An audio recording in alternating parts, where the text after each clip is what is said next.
Shalom, bienvenidos a otra entrevista de filosofía judía. Tenemos a Meir Shalom, que él ya es bien conocido en el mundo de Bnei Noach en Latinoamérica. Él es uno de los, digamos, principales directores o personas que está a cargo de que funcione Brit Olam Colombia. Que Brit Olam, para los que no conocen, es el Centro Noachida Mundial, que es, digamos, la institución más significativa en el mundo de Bnei Noach, cuyo centro está en Jerusalén. Entonces, uno es su rama, digamos, representante en Colombia. Pues acá tiene a Meir, que también parte de su equipo los hemos tenido el honor de entrevistar también en otras entrevistas. Les dejo links en la descripción para que vean.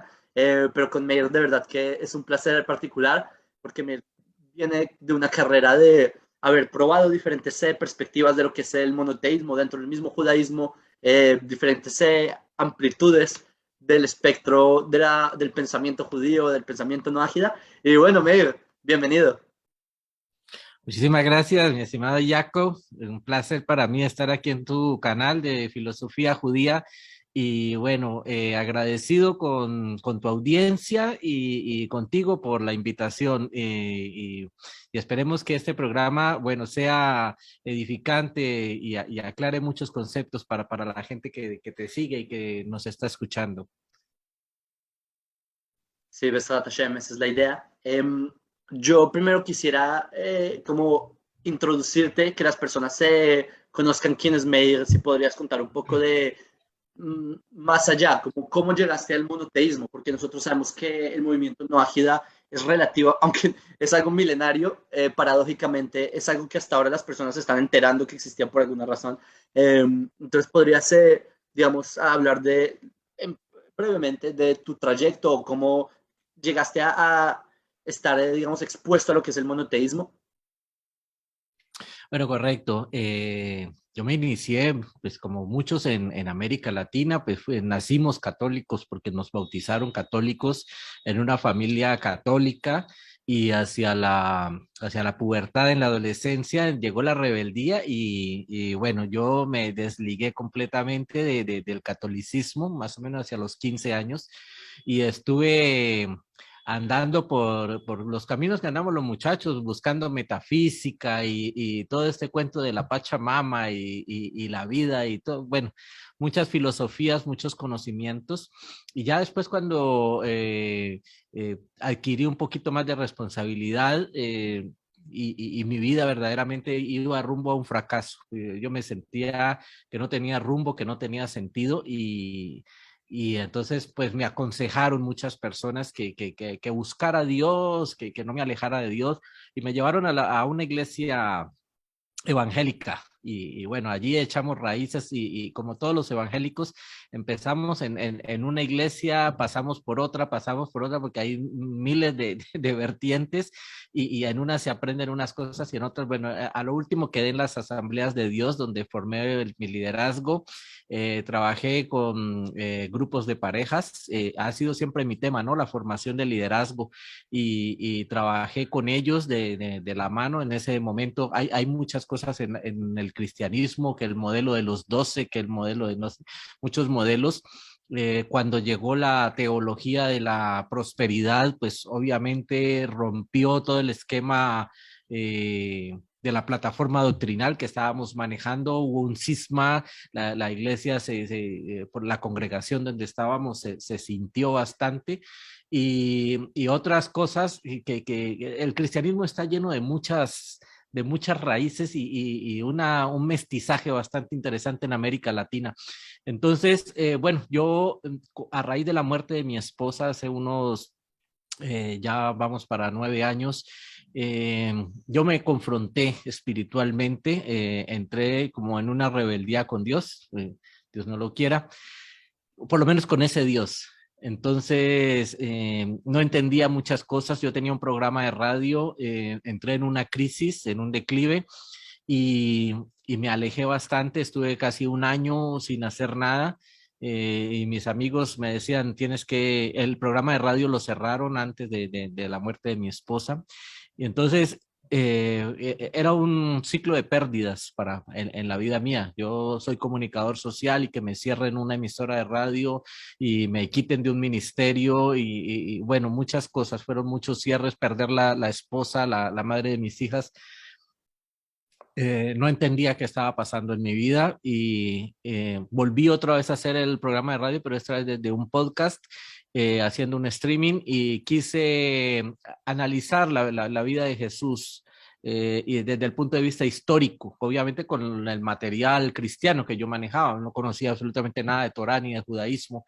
Entonces empecé a investigar y a estudiar y yendo a fuentes judías, obviamente, me encuentro con los mesiánicos y me causaron, pues al principio me causaron risa, pues, esa mezcla de hebreo con cristianismo, con cosas raras, porque yo traía una plataforma doctrinal evangélica muy sólida, pensaba yo, de las asambleas de Dios, que es una de las más grandes del mundo. Y bueno, y de las verdades que yo iba encontrando en la Torá, empecé con el canal del rabino Jonathan Galed y me fascinó el libro En el Jardín de la Fe y en la manera en que él explica lo que es la fe y lo que debe significar la vida humana más allá de toda religión. Y entonces ya dije yo, no, definitivamente yo no estoy en nada. Estoy abanderando por una campaña que no tiene sentido, porque yo tenía muchas preguntas a raíz de la investigación que estaba haciendo para el programa de radio. Eran muchos hechos históricos que no tenían fundamento, que no tenían base, las fechas no cuadraban. El Evangelio de Mateo fue escrito mucho después, después con estas enseñanzas tan raras que traía Saulo de Tarso, con el cual nunca estuve de acuerdo, estando incluso en el evangelismo, nunca estuve de acuerdo con las cosas que enseñaba. Me parecía que eran de otra literatura muy distinta y que iban en contra de lo que Jesús había querido enseñar. Y había una amalgama de cosas que yo decía, aquí hay algo raro.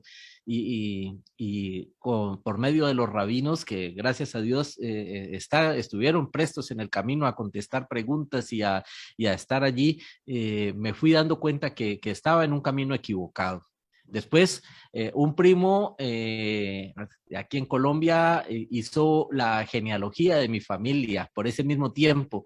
Y un día me llama y me dice, Mauricio, mira, acabo de hacer la genealogía de la familia y llegué hasta el año 1700 algo y resulta que nosotros somos descendientes judíos de Sefarad y nos establecimos en Antioquia, aquí en Colombia, y desde allí viene, y bueno, toda la cantidad de apellidos y todo lo que sucedió. No se supo en qué momento se rompió ese judaísmo en mi tradición y aceptaron el catolicismo, pero eso me dio el empuje para decir, bueno, voy a volver. Y como todo, siempre todo no ágida, todo ex cristiano, no, listo, me voy a convertir al judaísmo.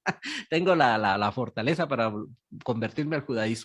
Gracias a rabinos como aquí en Cali, el rabino Ashera Barbanel, gente bueno, amigos judíos y me asesoraron y me decían, no, Mauricio, una cosa es salirte del cristianismo y otra cosa es querer ser judío. Y tu judaísmo o el linaje de tu judaísmo llegó hasta donde se rompió. De allí tú tienes una tradición ya de gentil y lo mejor es que estuvieras en un camino no ágida. Primera vez en la vida que escuchaba ese término, no sabía que eran los noajes, que eran los hijos de Noé, eso me sonaba como a otra iglesia más, yo decía, ¿cómo así que los hijos de Noé?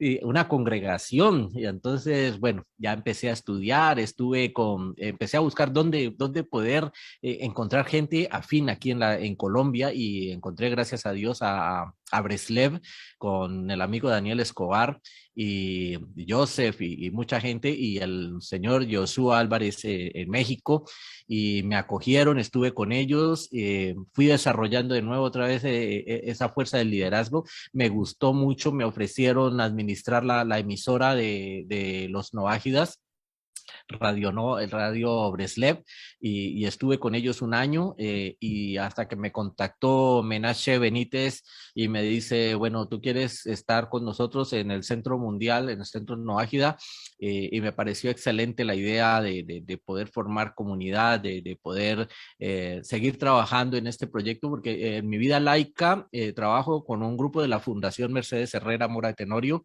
que es el grupo de niños forjadores de paz. Llevo 15 años formando líderes desde los niños que están en los grado quinto de primaria, y realmente me ha gustado muchísimo trabajar con los niños y trabajar el tema de la paz.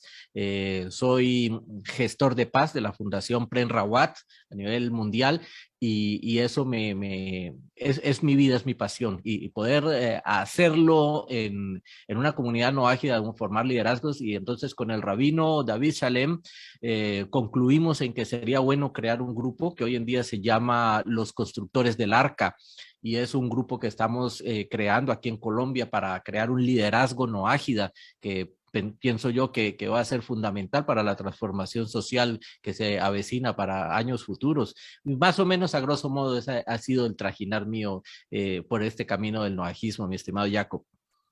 Wow, hay varios puntos que tocaste que siempre me parece que el 90% de los Bnei Noach pasan por eso, un proceso muy similar que es catolicismo, entienden que idolatría, etcétera.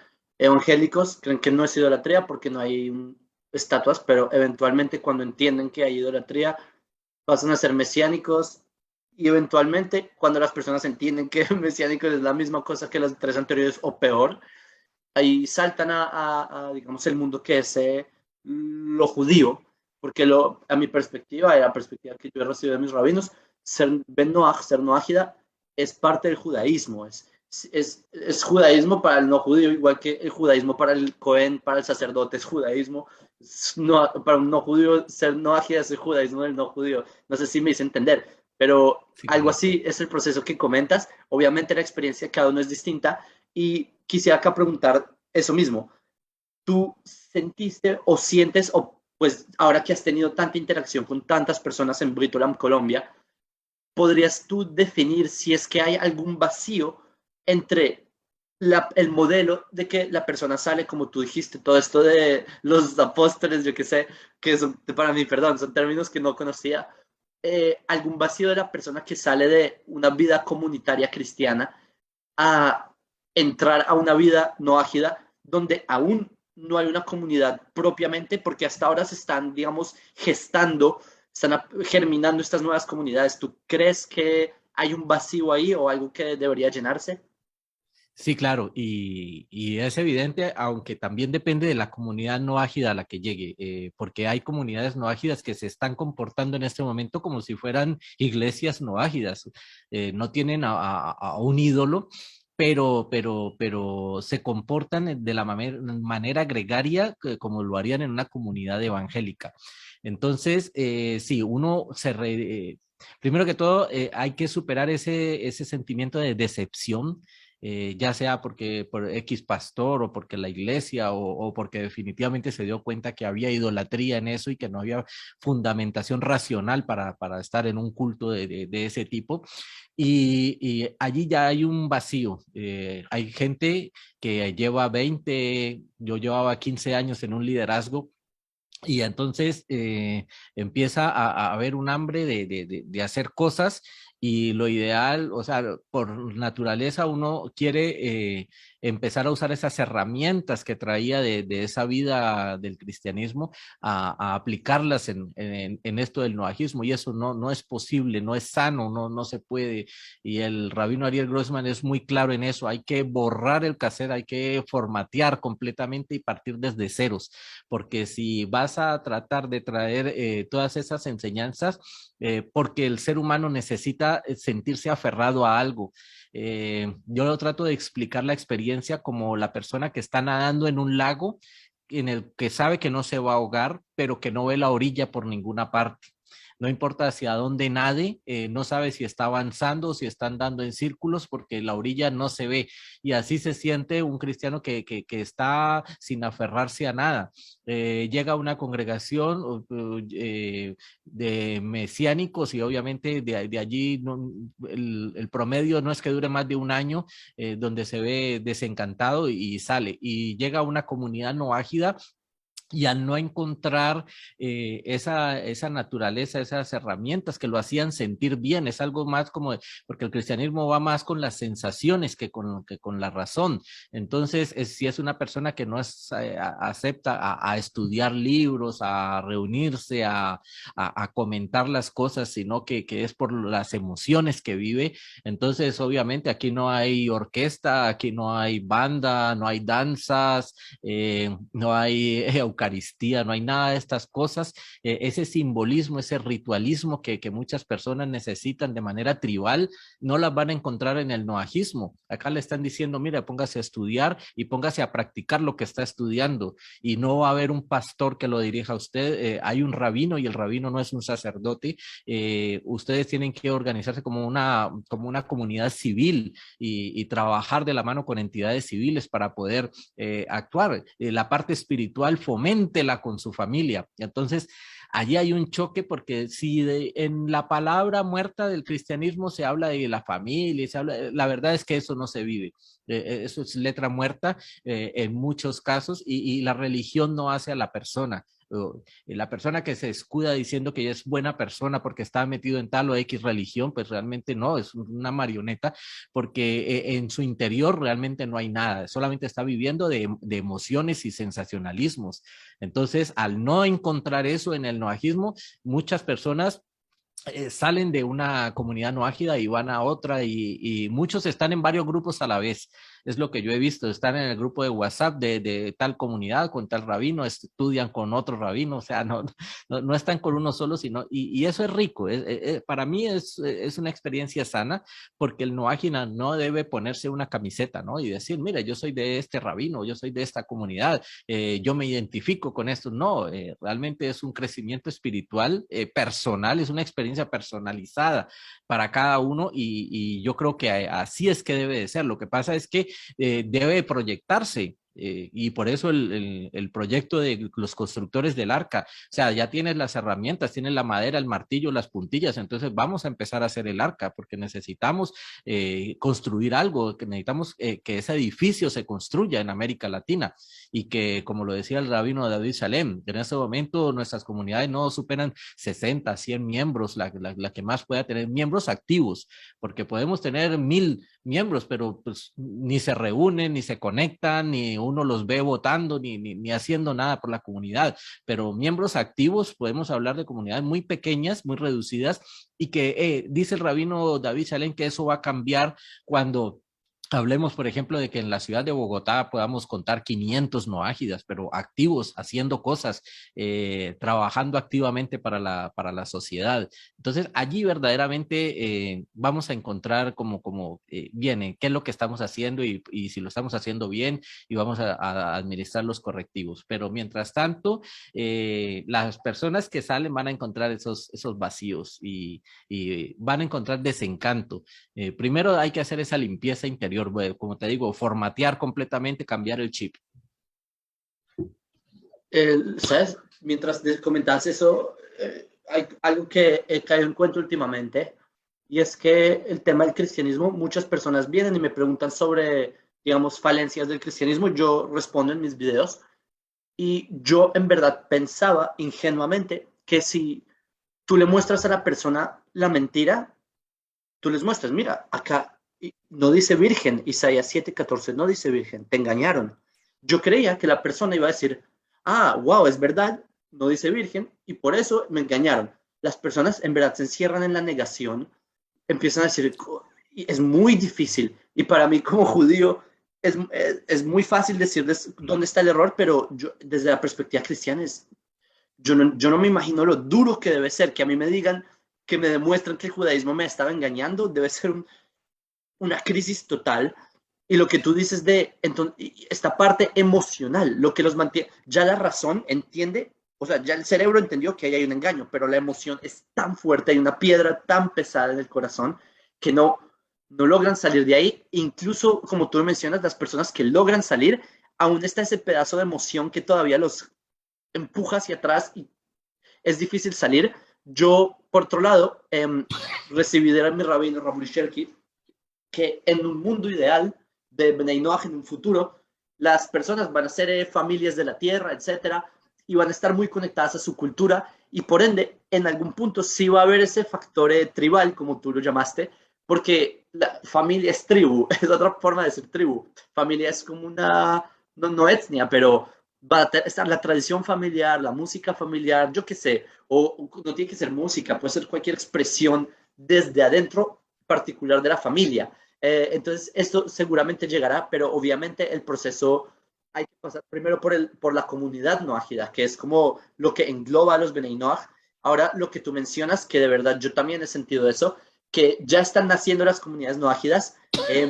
Pienso que las personas obviamente se están acelerando, creen que por salir de la corriente mesiánica van a encontrar una comunidad noágida, como tú dices, paralela. Eso no existe, porque todavía no ha nacido algo así.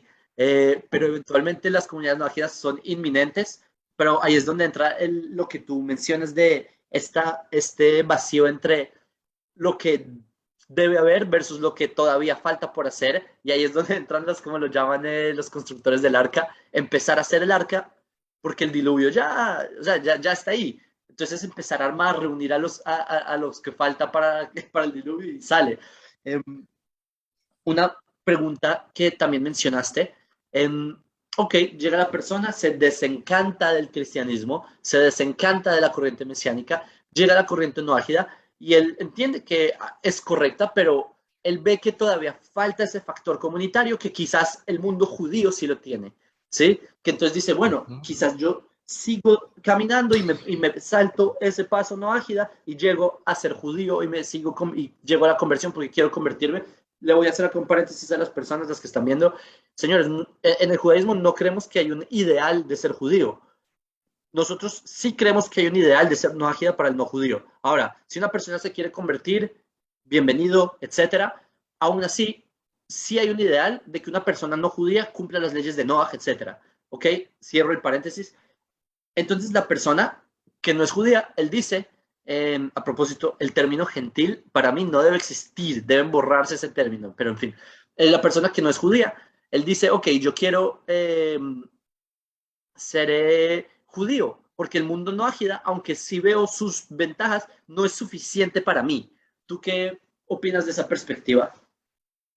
Sí, bueno, al respecto, yo te decía que en el cristianismo un gran cisma lo creó la teología de la prosperidad, ¿no? Entonces yo arreglo con Dios, pacto con Dios, negocio con Dios y prácticamente le ordeno a Dios para que me dé abundancia material y eso desvirtuó ese cristianismo que se venía trabajando de años atrás y cambió tan radicalmente que cuando las personas salen del cristianismo evangélico y están muy adoctrinadas con esto de la teología de la prosperidad, empiezan a buscar a los, yo les digo, a los maestros cabalistas, estos cabalistas de garaje que están por allí ofreciendo servicios y entonces dicen, mira, aprende los secretos de la cábala porque esto te va a prosperar y vas a ganarte el bingo, el baloto, la lotería, no sé, y entonces ellos van y pagan un montón de plata por clases y aprenden hebreo,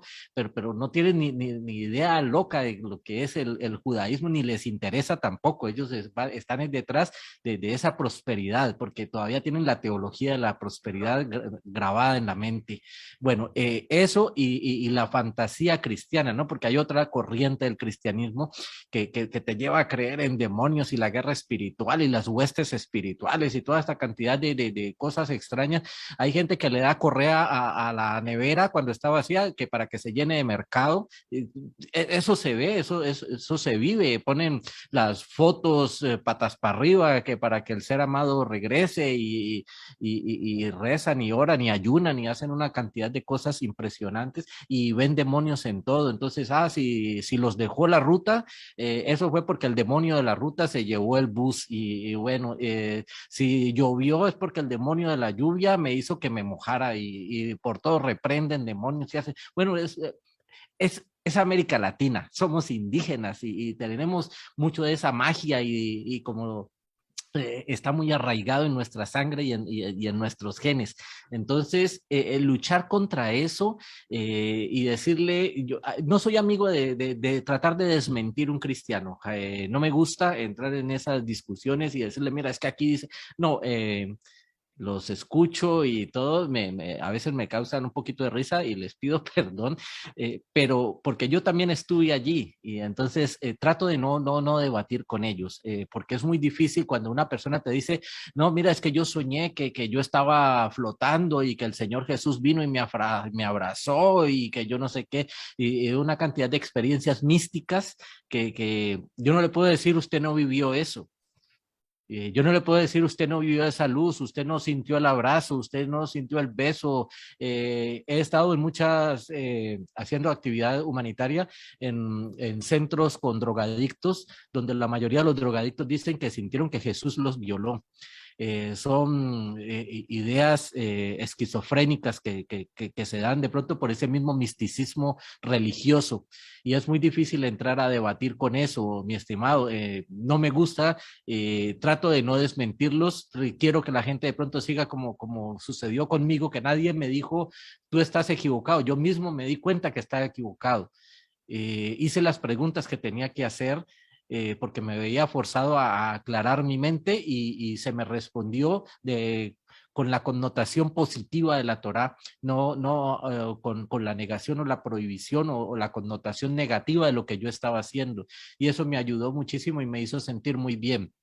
Pienso que es como los muchachos, cuando tú les dices no haga esto, más rápido lo van a hacer. Si tú le dices a una persona, mira, estás equivocado por esto y esto, entonces el cristiano siempre dice, yo sé que ahí no es, pero ahí es donde yo quiero estar. O sea, sienten esa recompensa mental de estar allí y sobre todo estar en la zona segura, ¿no? La gente no es adepta, perdón, a los cambios. Estamos viviendo hoy precisamente la jornada electoral en mi país y hay una fuerte pugna entre izquierda y derecha. Y hemos sido un país de derecha durante siglos y de pronto vamos a cambiar a una izquierda, si es posible, en una votación y vemos cómo entonces comenzaron los asesinatos y las peleas en las familias, gente despedida en las empresas. Hay un miedo generalizado en la gente en este momento, no se sabe qué va a pasar, hay como un pánico financiero también. Entonces imagínate, si eso es por un presidente que va a estar 4 años y estamos hablando solo de un cambio de derecha a izquierda, no de un cambio de democracia ni nada, y se dan estas cosas tan violentas, estas revueltas. Ahora imagínate un momento histórico donde empecemos a decirle a la gente, no, pero es que para nosotros Jesús no es el Mesías y nunca ni siquiera va a llegar a pensar de que es el Hijo de Dios. Entonces, vamos a tocar fibras muy finas, muy íntimas de la gente y eso va a crear, no sé, persecución de líderes, no sé, que se nos van a cerrar las puertas, de que las cosas no van a ser tan fáciles, señalamientos. Hasta el momento nos movemos libremente porque dicen así, los loquitos no ágiles andan por allí y son 3 o 4 que vieron un video de YouTube y ya están allí con una kipá y se creen judíos o bueno, no sé, pero va a llegar un momento donde vamos a hacer una fuerza social importante. Yo me imaginaba en estos días que cómo sería si hubiera una pancarta en la mitad de la avenida principal y dijera Brito Lan Colombia, informes al teléfono tal. Entonces la gente me llamaría a pensar que eso es una iglesia y me dirían, vea, pastor, ¿dónde queda su iglesia? Que me llamó la atención porque van a pensar que es algo mesiánico, no sé, alguna cosa rara. Pero bueno, tenemos que seguir trabajando y sobre todo trabajando en las bases de la fundamentación qué es esto y para dónde va. Sí, definitivamente pienso que como que me recordaste eso, ese efecto que hay como en los cigarrillos, que ponen una foto de una enfermedad y aún así la gente se lo fuma, porque Ujú. y entendiendo la gravedad del asunto, simplemente es muy difícil desligarse de la idea. También creo que, como tú lo bien dijiste, eso es lo que eso escribe Rav Kook, de hecho, en su libro Rota Tshuva, que para hacer teshuvah, o sea, no un arrepentimiento, sino un retorno a Dios, las personas creen que para arrepentirse hay que sentirse mal de lo que uno hizo en el pasado, pero no es así, Rafa que escribe. Si una persona quiere hacer teshuva, precisamente tiene que estar feliz de que se dio cuenta que había un error. Porque las Correcto. personas dicen, oh, estuve un error toda mi vida, fue engañado, se deprimen, etcétera. Pero dicen, no, un segundo, al revés. Si te diste cuenta del error, tú ya sabes dónde mejorar. Y si ya sabes dónde mejorar, pues qué más mejor que eso. Entonces, es lo que tú dices, en verdad es cuestión de perspectiva, aún así también es cuestión de quién lo guía a uno, porque si una persona no tiene guía, no tiene, tiene la brújula, pero no tiene el mapa, entonces no sabe a dónde ir. Entonces, es eso. Y empezaste a tocar un tema que me empezó a intrigar más y más, y es sobre qué pasaría si ponen una pancarta, como teorizar, ¿sí? Si ponemos una pancarta, comunidad no ágida mundial, etcétera, es las leyes de Noé son tal, tal, tal. Mi pregunta concreta es, porque empezaste a hablar un poco de qué pasaría si ¿cómo ves? Y esta es una pregunta demasiado teórica, especulativa, pero ¿tú cómo ves el futuro del movimiento no ágida? ¿Piensas que hay alguna mutación que ocurrirá? ¿Hay algún vacío que se llenará? ¿Va en buena dirección? Quizás va en mala dirección y hay cosas que hay que arreglar. ¿Cuál es tu perspectiva de cómo será la siguiente generación? Bueno, como algo nuevo para nosotros en América, eh, vamos a cometer errores, van a haber comunidades que van a cometer errores, se van a desvirtuar, va a haber gente de pronto inescrupulosa que va a querer involucrarse con estos grupos para buscar financiarse, para buscar poder, no sé. Si no tienen, si no tenemos la asesoría correcta de un rabino ortodoxo, de un rabino que sepa de noajismo, que sepa nuestra realidad como latinoamericanos y que nos sepa enseñar y guiar, va a ser difícil. En este momento, los noajidas contamos con muy poquito liderazgo. Eh, que es algo que yo pienso que es fundamental, que haya escuelas de formación de líderes y que los vamos soltándoles responsabilidad, obviamente supervisada, y que empiecen a hacer proyectos y sobre todo decirles orientados hacia qué, porque todo el mundo no nació para ir a visitar hospitales, todo el mundo no está para ir a llevarle comida a la gente de la calle, otros quizá quieran ser veedores ciudadanos en medio de su comunidad, hacer proyectos de medio ambiente, otros quieran ir a visitar presos y tratar de orientar sobre esto, pues no estoy hablando de evangelizar, pero sí que la gente les pregunte y les diga, bueno, ustedes están enseñando sobre 7 preceptos universales. ¿Por qué no 10? ¿Por qué no 4 como salió en el concilio de Jerusalén para los evangélicos? Eh, y empezar a narrar toda esta historia y la gente se va a interesar y se va a dar, yo creo que se va a dar cuenta que no es necesario ser judío o hacerse judío para ser una buena persona, para estar conectado con Dios. Eh, aceptando estos 7 preceptos, cumpliéndolos y llevándolos a la práctica, ya va a ser suficiente y el resto es tratar de que nuestras sociedades se comporten ética y moralmente de forma correcta. Yo sigo trabajando en el tema de la paz, pero una paz real, no una paz de no hagamos guerra, y si yo no te mato, entonces hay paz. Eso no es paz, eso no es un concepto de paz. Y a propósito, ahora hago yo un paréntesis.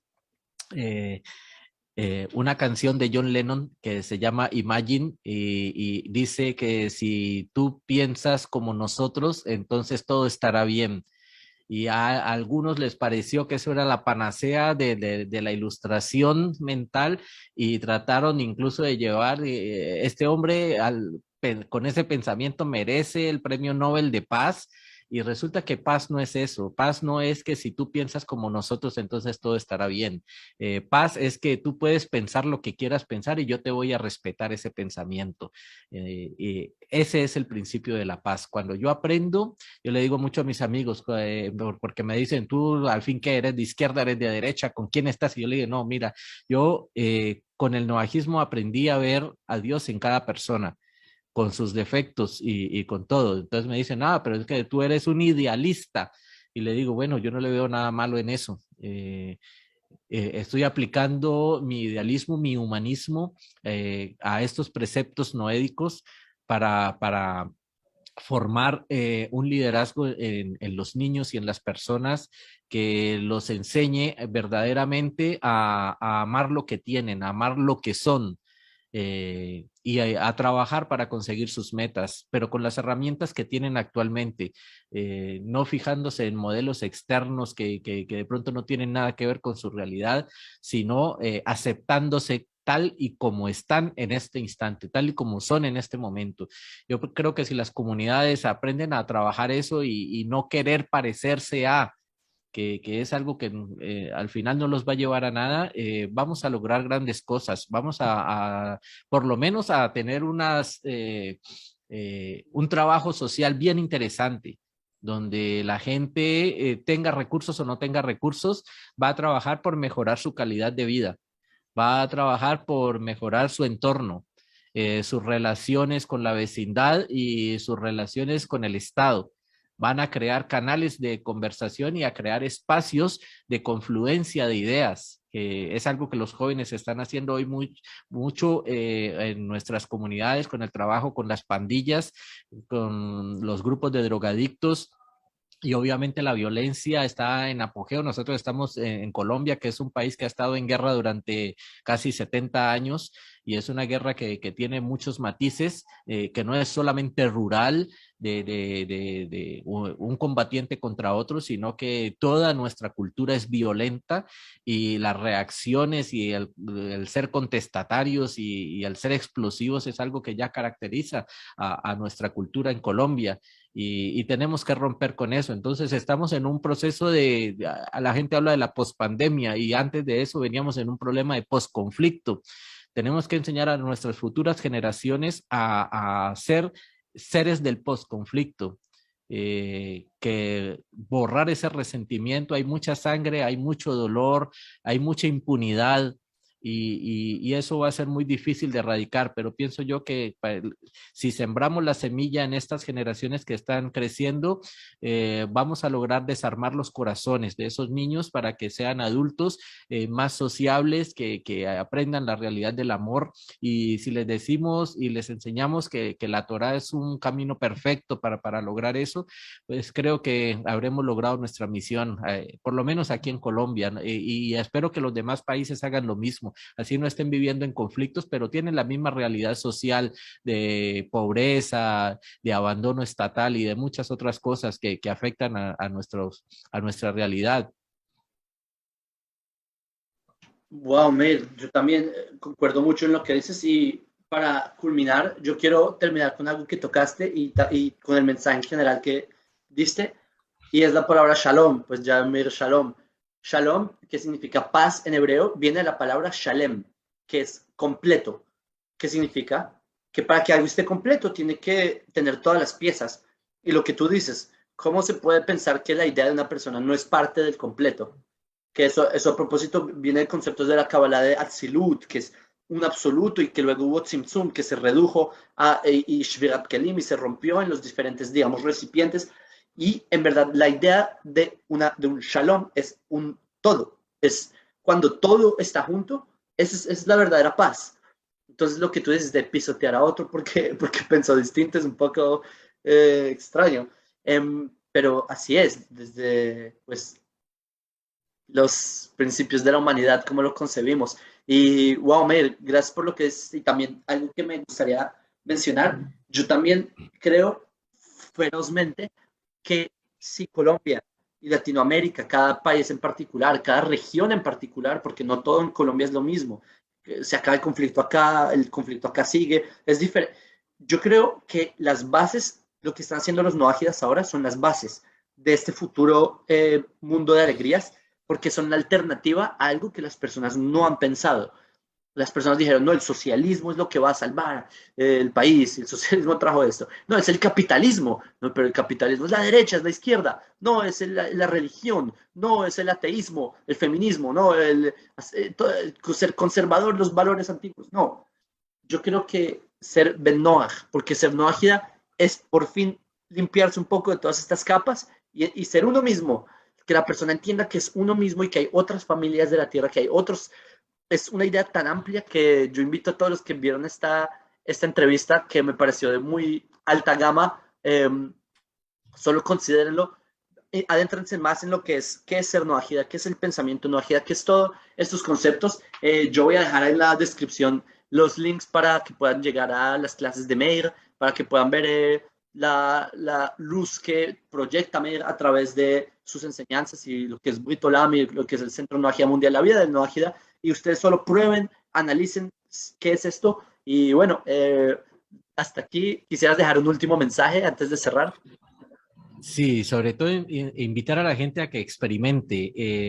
Bren Rawat enseña mucho de que cuando tú tienes sed, no importa cuántos libros del agua puedas leer y cuántos maestros vayas y te digan, mira, el agua es esto, el agua es sabrosa, el agua es fresca, el agua es rica, pero si tú no tomas el agua, vas a seguir teniendo esa sed.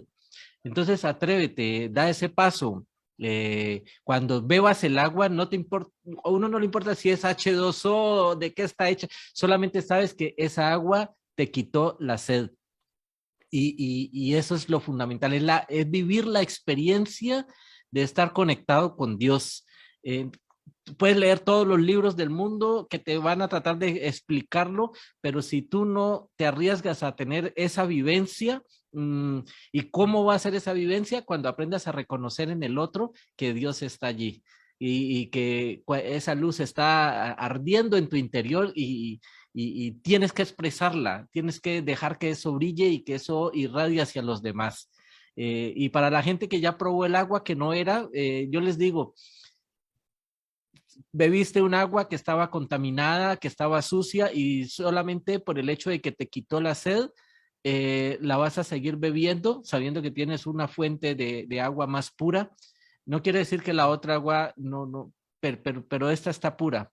Entonces, sin contaminación, sin manipulación, sin mentiras y sin nada, es la Torá como fue entregada al pueblo judío y como está siendo transmitida para todos nosotros. Entonces, ¿por qué no tomar de esa agua pura?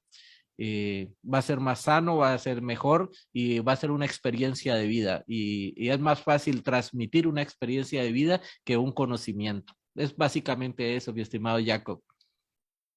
Meir, muchas gracias. Un saludo a todos los que vieron desde Israel, desde Colombia, Meir. Y bueno, un saludo. Bueno, muchísimas gracias a ti, Jacob. Un abrazo grande desde Colombia y para toda tu audiencia, felicidades.